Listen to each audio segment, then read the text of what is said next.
ನಾನು ಆಗ್ಲಿಂದ ಕೇಳ್ತಿದ್ದೀನಿ, ಯಾಕೇನು ಹೇಳ್ತಿಲ್ಲ?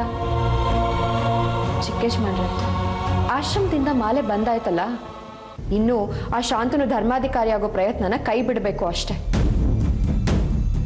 ಇನ್ನೂ ಏನು ಯೋಚನೆ ಮಾಡ್ತಿದ್ದೀರಾ? ರಾಧಿಕಾ, ಅದಕ್ಕೆ ಹೇಳ್ತಾ ಇದ್ದಾರೆ ಕೃಷ್ಣ ಧರ್ಮಾಧಿಕಾರಿ ಆಗೋದು ಬೇಡ ಅಂತ.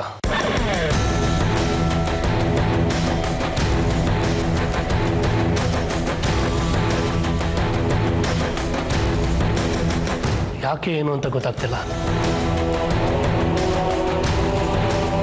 ಕೃಷ್ಣ ಧರ್ಮಾಧಿಕಾರಿ ಆಗೋದು ಬೇಡ, ಆ ವಿಷಯದ ಬಗ್ಗೆ ಚರ್ಚೆ ಮಾಡೋದೇ ಬೇಡ ಅಂತ ಹೇಳ್ತಿದ್ದಾರೆ. ಚಿಕ್ಕೇಶ್ಮನ್ರೆ, ಅದಕ್ಕೆ ಯಾಕೆ ಬೇಜಾರು ಮಾಡ್ಕೋಬೇಕು? ಮನೇಲೇ ಬೇಡ ಅಂತಿದ್ದಾರೆ ಅಂದರೆ ಬೇಡ ಬಿಡಿ. ನೀವು ಅಥವಾ ಶೀಲಾ ಮಾತ್ರ ಆಯಿತು. ಧರ್ಮಾಧಿಕಾರಿ ಯಾರಾಗಬೇಕು ಅನ್ನೋದು ನಿರ್ಧಾರ ಆಗಿದೆ. ಅದು ಕೂಡ ದೊಡ್ಡ ಪಾತ್ರ ಮಾತಾಡಿ. ಯಾರು ಧರ್ಮಾಧಿಕಾರಿ ಆಗ್ತಿರೋದು? ನೀನಾ ಅಥವಾ ಚಿಕ್ಕೇಶ್ಮನ್ರೆ ನೀವಾ? ಇಬ್ರು ಅಲ್ಲ, ಶಾಂತ.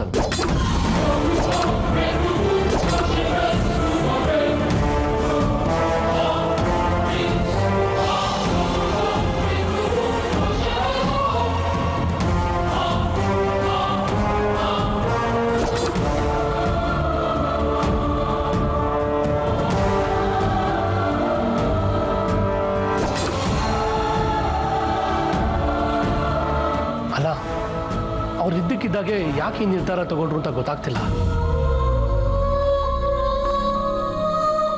ತುಂಬ ಪ್ರಯತ್ನ ಪಟ್ಟಮ್ಮ ವಿಷಯ ಏನು ಅಂತ ತಿಳ್ಕೊಳಕ್ಕೆ, ಆದರೆ ಅದಕ್ಕೆ ಬಾಯ ಬಿಡಲಿಲ್ಲ. ಇಷ್ಟು ದಿನ ಏನು ಅನಾಹುತ ಆಗಬಾರ್ದು ಅಂತ ನಾವು ಕಷ್ಟಪಡ್ತಿದ್ವೋ ಅದಿವತ್ತು ಆಗೇ ಹೋಯ್ತಲ್ಲ ಯಜಮಾನ್ರೆ. ನಮ್ಮ ಪ್ರಯತ್ನಗಳಿಗೆ ಬೆಲೆನೇ ಇಲ್ಲದೆ ಇರೋ ಹಾಗಾಗೋಯ್ತು.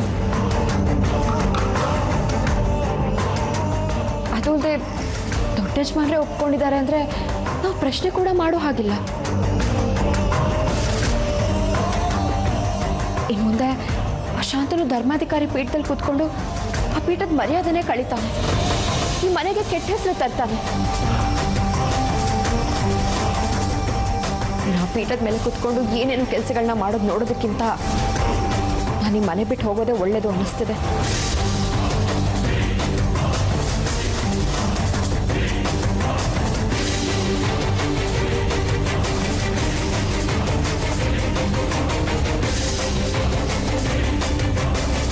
ಯಾಕೆ ಇಷ್ಟೊಂದು ಬೇಸರ ಮಾಡ್ಕೊತಿದ್ಯಾ ರಾಧಿಕಾ? ಯಾಕೆ ನಿನ್ನ ಮಗ ಧರ್ಮಾಧಿಕಾರಿ ಆಗ್ತಿಲ್ಲ ಅಂತನ? ಶಾಂತನೇನು ಬೇರೆ ಯಾರು ಅಲ್ವಲ್ಲ, ಅವ್ನು ನೋಡಿ ಭಯ ಪಡಕ್ಕೆ? ಅವನಿಗೆ ಮನೆಗೆ ಸಂಬಂಧಪಟ್ಟ ಅಂತಾನೆ. ಚಕೋರೆ, ನೀನು ಒಳಗಡೆ ಹೋಗು. ಈ ವಿಷಯದ ಬಗ್ಗೆ ನಿನ್ನ ಹತ್ರ ಆಮೇಲೆ ಮಾತಾಡ್ತೀನಿ. ನಾನು ಯಾಕೆ ಹೋಗ್ಲಿ? ನಾನು ಹೋಗೋದಿಲ್ಲ. ಅಲ್ಲ, ಈ ಮನೆಗೆ ಸಂಬಂಧಪಟ್ಟ ವ್ಯಕ್ತಿನೇ ಧರ್ಮಾಧಿಕಾರಿ ಆಗ್ತಾನಂತ ನಾವು ಖುಷಿ ಪಡಬೇಕು. ಅವನೇನು ಬೇರೆ ಯಾರೋ ಮೂರನೇದವನಲ್ಲ. ಅಮ್ಮ, ಬುದ್ಧಿ ಇಲ್ಲದೆ ಇರೋ ಥರ ಮಾತಾಡಬೇಡಿ. ಈ ವಿಷಯದಲ್ಲಿ ನೀವು ಸುಮ್ಮನಿದ್ ಬಿಡಿ, ಫೋಟೋಗೆ ಇಲ್ಲಿಂದ ಪ್ಲೀಸ್. ನಾವು ಹೋಗಲ್ಲ ಕಣೋ.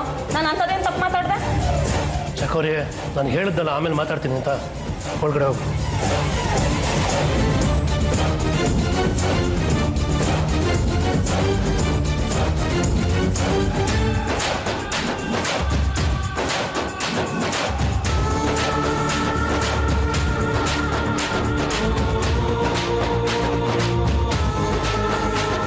ರಾಧಿಕಾ,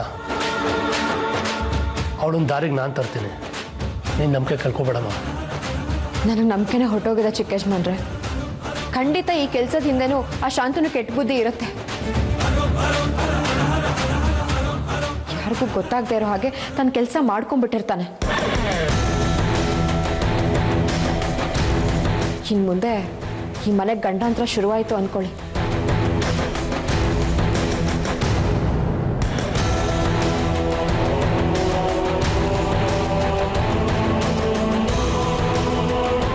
ನಂಜುಗುಡಿ, ಶೀಲಂ, ಆದಷ್ಟು ಬೇಗ ಶಾರದಾ ಕತೆ ಮುಗಿಸ್ಬೇಕು. ಮೈತ್ರಿ ಎಲ್ಲಿದ್ದಾಳೆ ಅಂತ ಗೊತ್ತಾಗಬೇಕು. ಒಂದೆರಡು ದಿನ ಆ ಶಾಂತನ ವಿಷಯ ಮನೇಲಿ ಮಾತಾಡೋದು ಬೇಡ. ಆಮೇಲೆ ಅವ್ರಿಗೆ ಹಬ್ಬ ಕಾದಿದೆ. ಒಟ್ಟಿನಲ್ಲಿ ಶಾರದನ ಆಯಸ್ಸು ಇನ್ನೆರಡು ದಿನ ಅಷ್ಟೇ.